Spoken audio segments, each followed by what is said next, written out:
Donc, on est à Marrakech avec une rencontre qui regroupe les organisations qui font la promotion du commerce et des investissements de partout dans le monde. Nous avons plus de 80 pays représentés ici.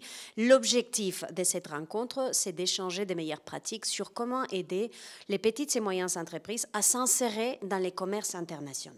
Sachant que plus de 95% du tissu économique de n'importe quelle économie, c'est des petites et moyennes entreprises, sachant que donc il y a un réservoir de croissance incroyable chez les PME, mais sachant aussi que les PME rencontrent des difficultés particulières à participer au commerce international.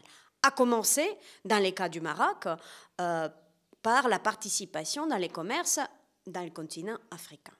Il y a quelque chose qui s'est passé dans ces dernières années ici au Maroc, c'est que le Maroc a commencé à regarder vers le sud. Traditionnellement, le Maroc regardait vers le nord. Mais elle a découvert qu'il y a un grand continent au sud du Maroc, un continent en pleine croissance, un continent d'innovation, un continent où les classes moyennes, avec un pouvoir d'achat qui augmente, est devenu très intéressant pour des exportateurs, des produits et des services, comme c'est le cas du Maroc. Donc, un des éléments dont on va discuter ici à Marrakech, c'est comment s'insérer dans ces marchés qui s'appellent l'Afrique.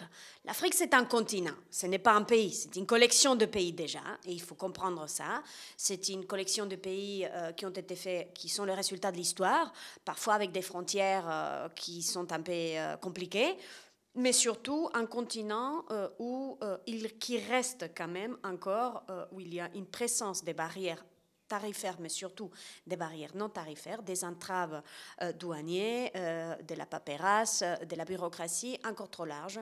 Et donc, si on veut que les PME puissent bénéficier de ces grands marchés qui s'appellent l'Afrique, il faut travailler à réduire les obstacles au commerce.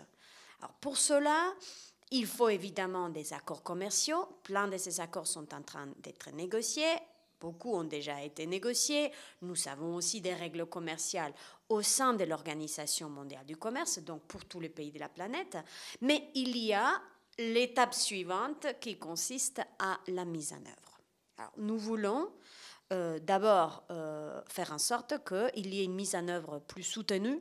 Nous voulons également faire en sorte qu'on ait la voix de ces PME sur les obstacles auxquels ils font face. Ils se trouvent où? Ils sont de quelle taille? Ils ont de quelle couleur et de quelle saveur? De manière à ce que les instances publiques et privées puissent s'y attaquer.